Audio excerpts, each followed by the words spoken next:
Welcome back ख़वातीन हज़रात। और इस बारे में बहुत दिन जब से ए लेवल्स का एएस लेवल का रिज़ल्ट आया है उस दिन से हम देख रहे हैं सोशल मीडिया पे भी बहुत सारे जो स्टूडेंट्स हैं, मतलब कभी कभी तो मजाक में, लेकिन मैं डर रही होती हूँ कि कोई इनमें से सीरियस ना हो जाए। लोग सुसाइड की बात कर रहे होते हैं, स्टूडेंट सुसाइड की बात कर रहे हैं, क्योंकि ए लेवल्स या कैम्ब्रिज जो है वो इतना आसान नहीं है पढ़ाई के एतबार से। सिर्फ मैं बात नहीं कर रही हूँ, फाइनेंशियल कॉन्स्ट्रेंट्स भी बहुत हैं उसमें, और फाइनेंशियल बर्डन भी पेरेंट्स पे बहुत है। बहुत बच्चे तो जिस वक्त वो ए लेवल्स में एडमिशन लेते हैं उसी वक्त उसको सोच रहे होते हैं कि किसी ना किसी तरह से फाइनेंस करें, खुद नौकरी कर लें, ट्यूशन पढ़ा लें, कुछ और कर लें कि अपने माँ बाप का ये बोझ हल्का कर सकें, क्योंकि कॉलेजेस की फ़ी बहुत ज़्यादा है, कोचिंग सेंटर्स हैं, दीगर और चीज़ें। फिर जब पेपर की फ़ी आती है तो वो भी आपको पाउंड्स में देनी पड़ती है, तो there is lot of burden. अब इतने बर्डन से अल्लाह अल्लाह करके माँ बाप निकलते हैं, बच्चे निकलते हैं, और उसके बाद आगे यूनिवर्सिटियों का मुंह देखना होता है। इंटरनेशनल एडमिशन्स भी हो चुके होते हैं, किसी को स्कॉलरशिप मिल चुकी होती है, इसमें बहुत सारी चीज़ें हैं। लेकिन अचानक से आपका ए लेवल्स का ऐसा रिजल्ट आ जाए जिसमें ए ग्रेडर्स जो हैं वो उनके DE आ जाएं, यू बहुत सारे आ जाएं, और आप हैरान हो जाते हैं कि ये बच्चे तो पहले ए ग्रेडर्स थे, ओ लेवल्स में भी स्ट्रेट एज थे या ज़्यादातर एज थे, अचानक ऐसा क्या हुआ कि इनके DE या यू आ गए हैं। तो ये वाली जो हमारे यहाँ कंट्रोवर्सी क्रिएट हुई है, इस पर हम बात करना ज़रूर चाहते थे। हमारे साथ स्टूडियो में मौजूद हैं नूर अली साहब, जो कि बहुत मुख्तलिफ इंस्टीट्यूशंस के साथ मुंसलिक रहे हैं, ओ लेवल्स और ए लेवल्स के टीचर हैं, खासा इनका एक्सपीरियंस है, और इस हवाले से आज हमसे बात करेंगे। अस्सलाम वालेकुम। और हमारे साथ स्काइप पे मौजूद हैं research scholar and educationist Tayyaba Rana Sahiba, आपको भी खुशामदीद कहते हैं। तो नूर अली साहब, आपसे शुरुआत करते हैं कि ये जो बताया जा रहा है, या स्टूडेंट्स जो घरों में कह रहे हैं कि नहीं जी ये हमारे मेहनत के हिसाब से मार्क्स नहीं आए, माँ बाप तो कहते हैं कि हर दफ़ा ये यही कहते हैं या बच्चे ही कहते हैं, बट ये एक्चुअली है, ये डिस्पैरिटी हुई है, ये इस वक्त नाइंसाफ़ी हुई है या नहीं? जी बिल्कुल हुई है, क्योंकि पिछली दफ़ा भी होता रहा है लेकिन बहुत कम पैमाने पे ऐसा हुआ है, लेकिन ये ओवरऑल अनफेयर ग्रेडिंग हुई है। अच्छा। और दूसरा जो इसका पहलू है वो ये है कि जो कैंसल्ड एग्जाम्स हुए उसके ऊपर कैसे ग्रेडिंग हुई है। एक तो ओवरऑल अनफेयर हुई है, क्योंकि देखें ना, अगर आपका AS में A है और अगर आपका A2 में जाके D बन जाता है तो इसका मतलब क्या बच्चा U लेके आए, जो कि पॉसिबिलिटी नहीं है, ग्रेडिंग D बनी जी, जो ऐसा पॉसिबल है नहीं कि मतलब अगर A ग्रेड AS में A है और पेपर भी इजी है, मतलब बिजनेस का पेपर है अगर फॉर एग्जांपल, तो उसके अंदर ऐसा तो नहीं हो सकता कि एकदम इतना बड़ा डाउनफॉल आ गया हो। तो इस वक्त जब भी सारा का सारा आपको पता है कि सारे स्टूडेंट्स आए हुए हैं एहतजाज करें, क्योंकि ज़ाहिर है उन्होंने एक एफर्ट की हुई और उसका रिजल्ट नहीं मिला। फिर एक आगे ज़ाहिर है गैप ईयर का सेटअप आ जाता है, अनकंडीशनल उनके पास एक्सेप्टेंस आई हुई है, बाहर से है, कुछ आई हुई है कि कुछ यहाँ पे डिफरेंट यूनिवर्सिटीज़ से भी है, तो वो सारी बिल्कुल मिसमैनेज हो गई है, एकदम से उनके जो जितने भी ड्रीम्स हैं वो शैटर्ड हो गए। हाँ, तो ये आगे एडमिशन के और हर चीज़ के, मतलब उनके पास अब जो राह रह गई है कि वो अक्टूबर नवंबर में दोबारा अपेयर हो। जी दोबारा अपेयर हो, फिर उसके आपको पता है फाइनेंशियल कॉस्ट है, फिर क्या होता है कंपोजिट देना पड़ेगा। आप देखें ना, अगर AS A2 किसी ने दिया, अब दोनों मिला के दोनों साल की तैयारी करके उन्हें अच्छा, 1.5 महीने साथ देना पड़ेगा, कॉम्पोजिट देना जी पड़ेगा। कंपोजिट देना पड़ेगा। अब वो कैसे करेंगे सबको, फिर वो अगेन जनवरी तक वेट A लेवल्स A2 का नहीं वो कर सकते, नहीं कर सकते। AS का तो आया हुआ है ना, सिर्फ A2 के लिए नहीं नहीं, अपेयर अब हो दोनों सकते। के लिए अपेयर होंगे। अच्छा, कॉम्पोजिट ही होगा जी कंपोजिट ही और होगा। अगर दोबारा से असेस करवाते हैं या इवैल्यूएट करवाते हैं कि जी हमारा पेपर तो सही हुआ था, तो उसमें क्या मसला है? अब उसकी बहुत ज़्यादा फाइनेंशियल कॉस्ट है, और फिर क्या होता है उसके ऊपर की, मतलब रीअसेसमेंट के बाद क्या होता है उसके बाद, वो क्या होता है जैसे नंबर्स बढ़ेंगे नहीं बढ़ेंगे, या वो वही पुराने नंबर्स को रीचेक करके देते। देख, इसके अंदर 3 प्रोसेस है। अगर आप थोड़ी मिनिमम फीस देंगे तो सिर्फ वो रिकाउंटिंग होती है। अगर उसके अंदर एक है सबसे ज़्यादा फीस वाला, जिसमें आप सबसे ज़्यादा फीस देंगे उसके अंदर री इवैल्यूएशन होती है, तो फिर अब वहां तक जाना, अब वो हर कोई नहीं जाता। चांस है, चांस है। अच्छा, तो वो कितनी होती है जो सबसे ज्यादा फीस होती है? नियरली 30 to 40,000 रुपीज के दरमियान। 30 to 40,000 पर पेपर है। हाँ, तो ये एक और मसला है। और वैसे भी जो A लेवल्स के पेपर में अपेयर होते हैं वो भी 30,000+ ही हैं जो लेकर अपेयर होते हैं। बिल्कुल इसी में अपेयर हो रहे होते हैं दोनों कंपोनेंट्स के अंदर। तो बड़ा एक फाइनेंशियल बर्डन भी है, इमोशनल बर्डन भी है, और जैसे आपने पहले बताया कि सुसाइडल अटेम्प्ट्स और थॉट्स आ रही हैं स्टूडेंट्स को, बिल्कुल ऐसा है। काफ़ी स्टूडेंट्स कह रहे हैं, क्योंकि ज़ाहिर है अब आगे पेरेंट्स को तो ये बात शुरू में समझ नहीं आई जब रिजल्ट आया, तो कहा ये सारे बच्चे ऐसी बात क्योंकि ऐसी बात है, क्योंकि स्कूल ज़्यादातर ज़ाहिर है ओन नहीं करते इस बात को स्टार्ट के अंदर ना, कहते हैं कि भाई नहीं, तो जो अच्छा जिसका रिजल्ट आता है स्कूल उसी को ओन कर रहा होता है, जो टॉप पे आ रहा होता है। लेकिन ये बात समझने की जरूरत है कि जिसका AS में भी अच्छा है और जो A ग्रेडर है वो एकदम से D पे तो नहीं आ सकता ना, या E पे तो नहीं आ सकता, कोई लॉजिकल सेंस ही नहीं बनती इस बात। सही।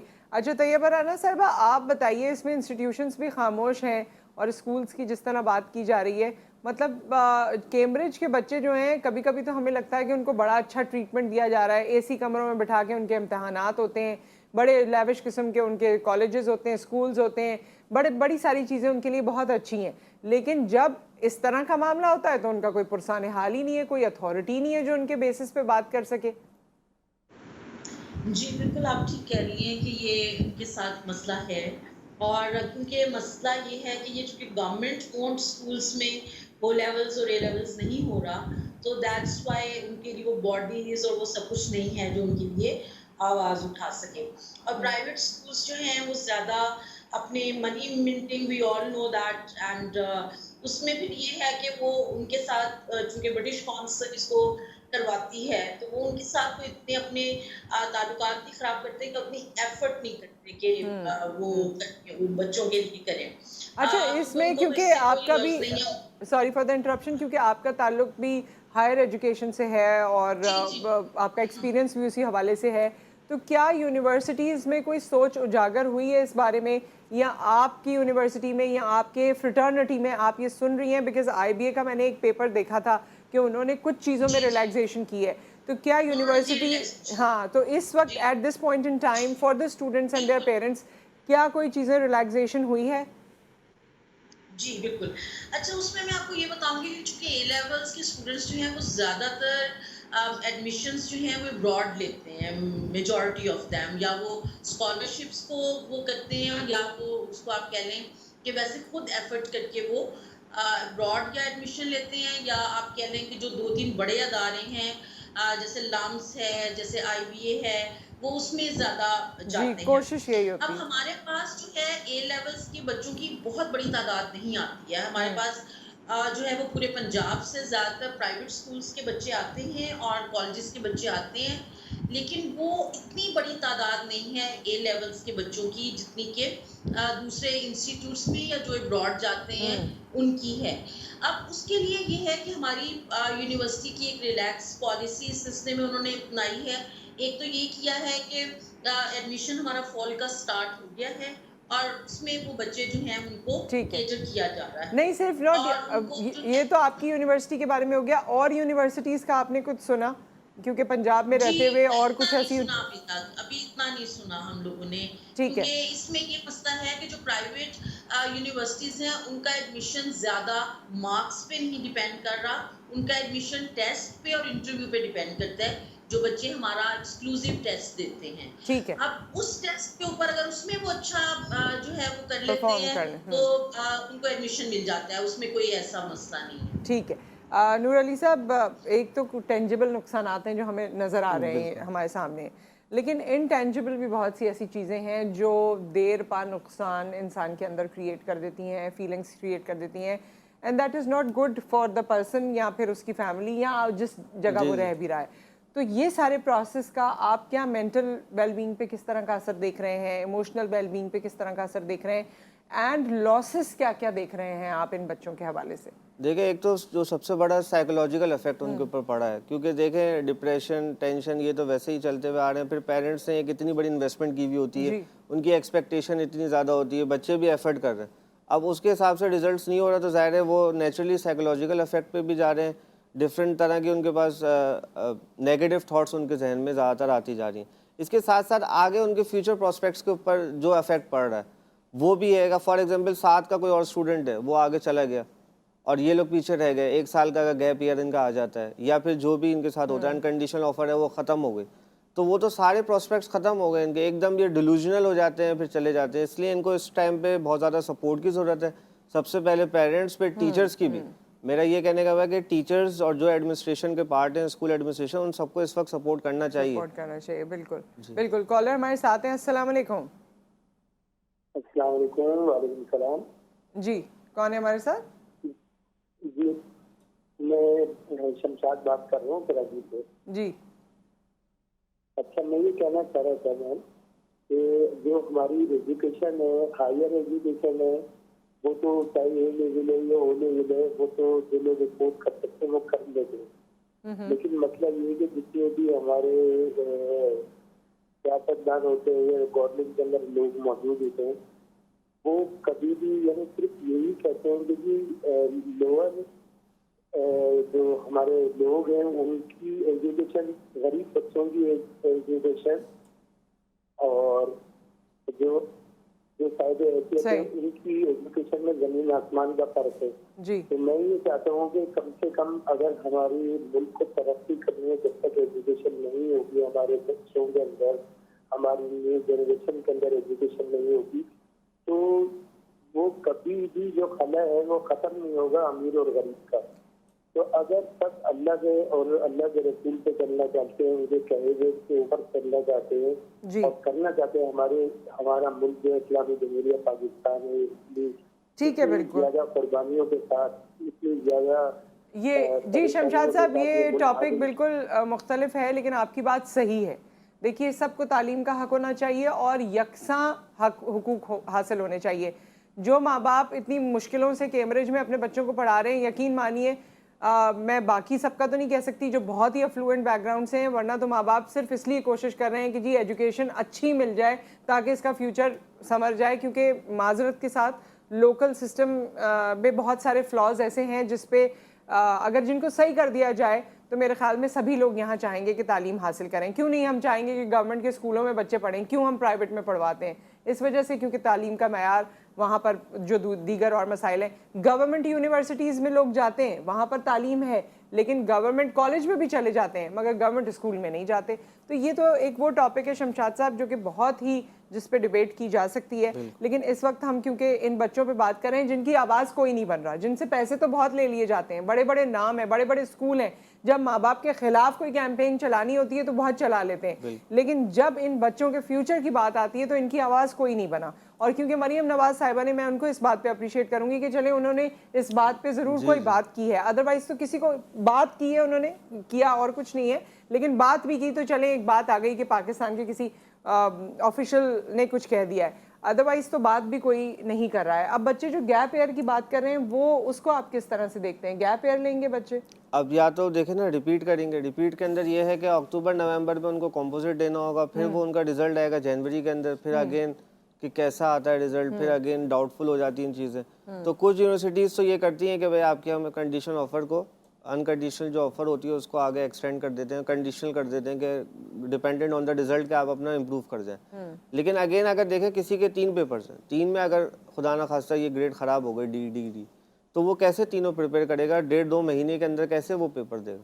तो ये चीज़ तो एक मतलब नियर टू इम्पॉसिबल है। जो चीज़ आपने 2 साल में किया वो अब आप 1.5-2 महीने के अंदर दोबारा सारा का सारा गो थ्रू करो, फिर रिपीट करो, तो ये एक नियर टू इम्पॉसिबल चीज़ है। तो स्टूडेंट्स को अब ये बड़ा मुश्किल हो जाएगा उनके लिए। ठीक है, अच्छा एक ब्रेक आ गया है, ब्रेक के बाद तैयबा साहिबा आप भी और अली साहब आप भी हमें ये बताइएगा कि जो अब इस सिचुएशन में आ गए, अब तो हो गया, जी जी, what is the way out?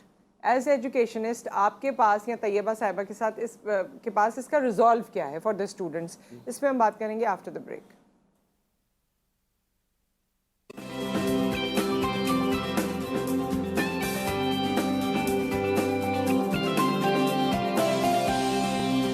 Welcome back. और इस वक्त हम ए लेवल्स के स्टूडेंट्स के हवाले से बात कर रहे हैं। वैसे अभी कुछ ही देर बाद ओ लेवल्स का भी रिजल्ट आने वाला है, लेट्स सी कि उनका फेट क्या होता है।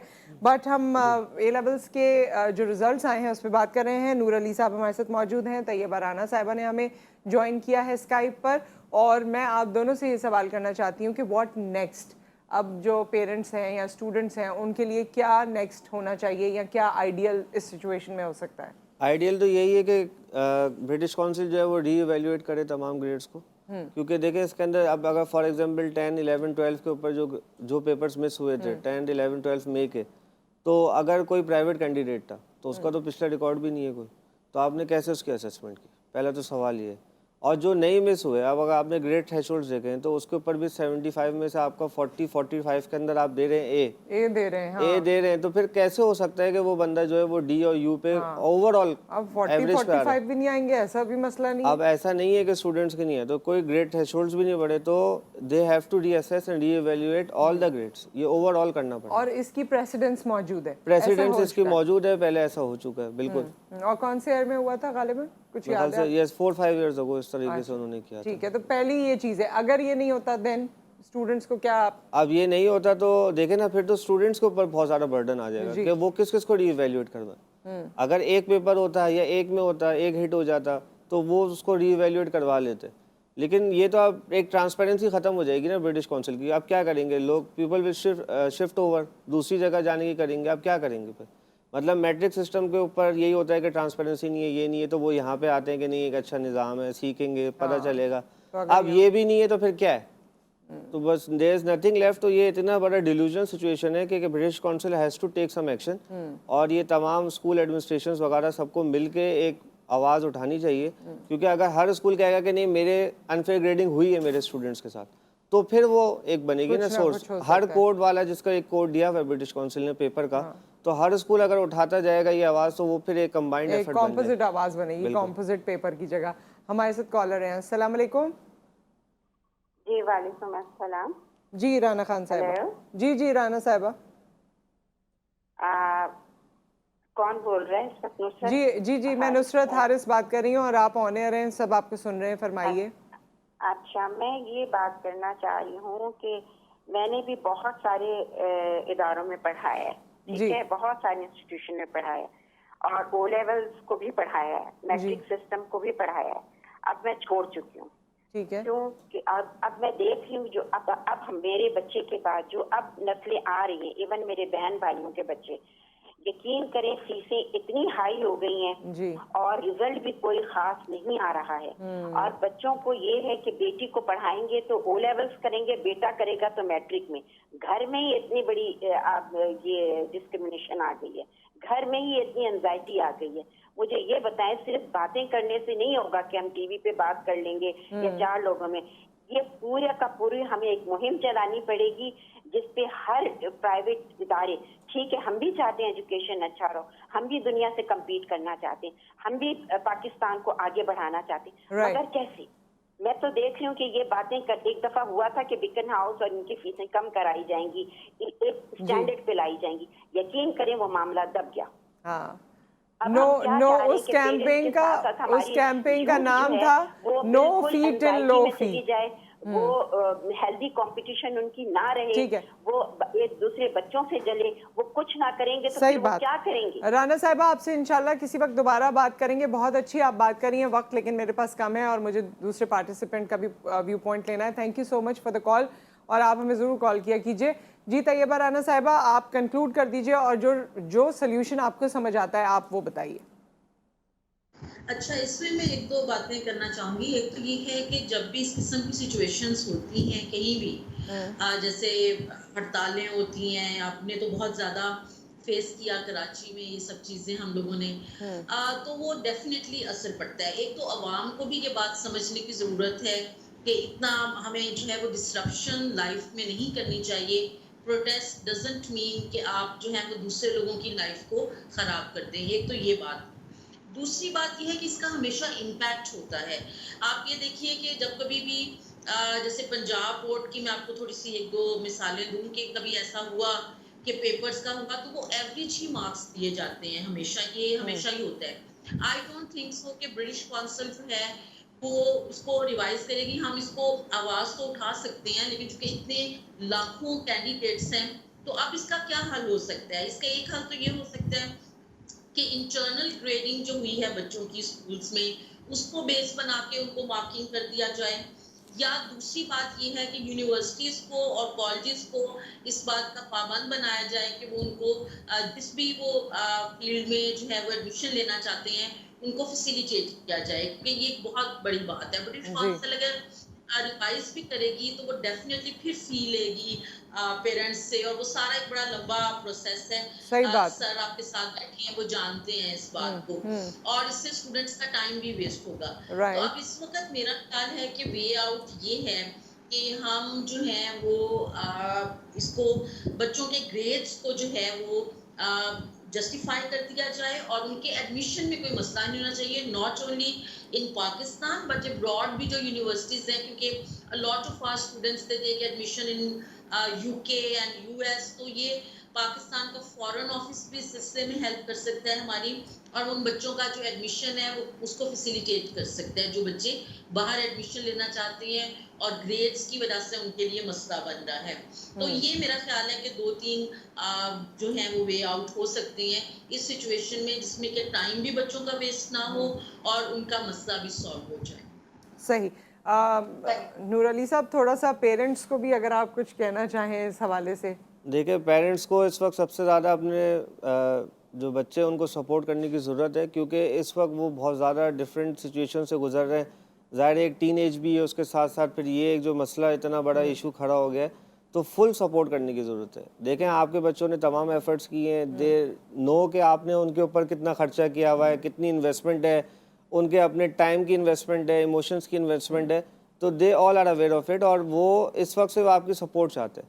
बाकी ज़ाहिर है जो आगे फ्यूचर के अंदर होगा वो तो ज़ाहिर है किसी को नहीं पता, क्या पता ये हमारे पास बहुत बड़े एक चेंज लेके आ सकें पाकिस्तान के अंदर। लेकिन इस वक्त पेरेंट्स को उनके साथ खड़े होने की ज़रूरत है और उनका साथ देना चाहिए, इररिस्पेक्टिव ऑफ द फैक्ट कि कोई और क्या कहता है। कोई और क्या कहता है। थैंक यू सो मच, बहुत बहुत शुक्रिया आप दोनों मेहमानों का और आपकी इस कंट्रीब्यूशन का। आई होप कि इन सब बच्चों का फ्यूचर आगे सेफ हो और इनके लिए कोई अच्छी राह निकल आए। और बीइंग पेरेंट ऑब्वियसली ये आपके लिए मुश्किल होता है जब आपके बच्चों के रिज़ल्ट ख़राब आते हैं, बट ऑब्वियसली जिस तरह की चीज़ हो रही है इसमें आप अपने बच्चों को थोड़ा सा मार्जिन दें, आपकी ही सपोर्ट की उनको ज़रूरत है। और this is not the end of life, इंशाल्लाह इसके बाद बहुत सी चीज़ें और होती हैं और कहाँ से कहाँ इंसान पहुँच जाता है। तो कीप योर फेथ इंटैक्ट, इंशाल्लाह सब बेहतर होगा। एक ब्रेक आ गया, ब्रेक के बाद हमारा नेक्स्ट टॉपिक होगा, आप हमारे साथ रहिए।